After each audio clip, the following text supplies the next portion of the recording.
দেশের স্বরাষ্ট্রমন্ত্রী অমিত শাহ ও প্রধানমন্ত্রীর উদ্দেশ্যে মহুয়া মৈত্র কি বলছেন দেখুন। মা বোনদের দিকে নাকি চোখে নজর দিচ্ছে, নাকি কি চোখ মেলাতা হিন্দিতে কি একটা বললো নাকি শব্দ, আমাদের জমি দখল করে দিয়েছে। ভাই তার দোষটা কার? দোষটা আমাদের না দোষটা আপনার? এখানে বিএসএফ তো রয়েছে, বিএসএফ কি আমরা বিএসএফ এর ভয় থাকি ভাই?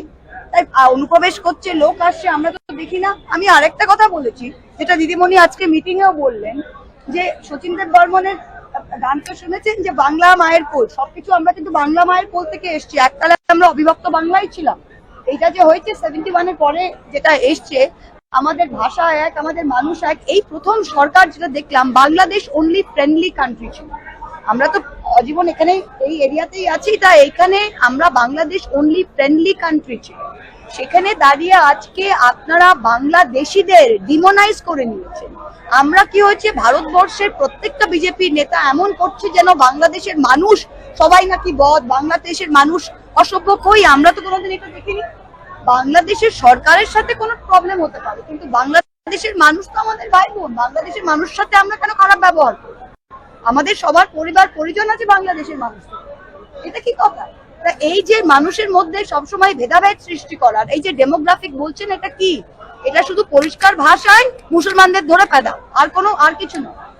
ডেমোগ্রাফিক যে মিশন ডেমোগ্রাফিক, এই মিশন ডেমোগ্রাফিকের মানেটা কি? মিশন ডেমোগ্রাফিক হচ্ছে হিন্দু রাষ্ট্র তৈরি করো, যেখানেই মুসলমান দেখছো, যেখানেই মাইনরিটি দেখছো, তাদের ধরে তাদের ওপর লাঞ্ছনা বঞ্চনা তাড়িয়ে দেওয়া। এটাই বাংলাদেশি করে আমরা তো দেখছি, গুড়গাঁও, হরিয়ানা, রাজস্থান, যেগুলো বিজেপি শাসিত রাজ্য আছে, আপনার কালীগঞ্জ থেকে আরম্ভ করে নথিডাঙ্গা থেকে আরম্ভ করে প্রত্যেকটা দিন বাঙালি ভাষায় কথা বলছো, প্লাস যদি মুসলমান হন, বাস।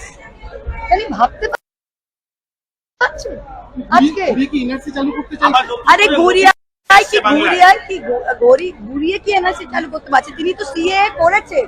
সিএ তো এত ঘটা করে করলেন যে সবাই লোক নাকি অন্যান্য দেশ থেকে, পার্শ্ববর্তী দেশ থেকে সব হিন্দুরা নাকি নাচ করতে করতে সব এখানে আসবেন। কই, এনআরসি তো সিএ তো চালু হয়ে গেল, 2000টা লোক পর্যন্ত ইন্ডিয়াতে এসে নথিভুক্ত হয়নি সিএ এর আন্ডারে।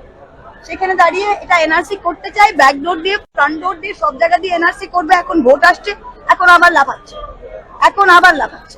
আমরা দেখছি বিভিন্ন ভোটের আগে রাহুল গান্ধী আচ্ছা, আমাকে কংগ্রেস নিয়ে আর প্রশ্ন করছেন কেন ভাই? আমাদের নিজের পার্টিকে নিয়ে আপনি জিজ্ঞেস করুন। এখন বলেছে যে মতুয়াদের হিন্দুত্ব করার চেষ্টা করছে। কে? মমতা বলেছে হিন্দুত্ব করার চেষ্টা করছে। আমাদের ভিডিও ভালো লাগলে লাইক ও শেয়ার করুন, কমেন্ট সেকশনে গিয়ে জানান আপনাদের মতামত। আরও ভিডিও পেতে চ্যানেলকে সাবস্ক্রাইব করুন। প্রতি মুহূর্তে খবরের আপডেট পেতে প্রেস করুন বেল আইকন।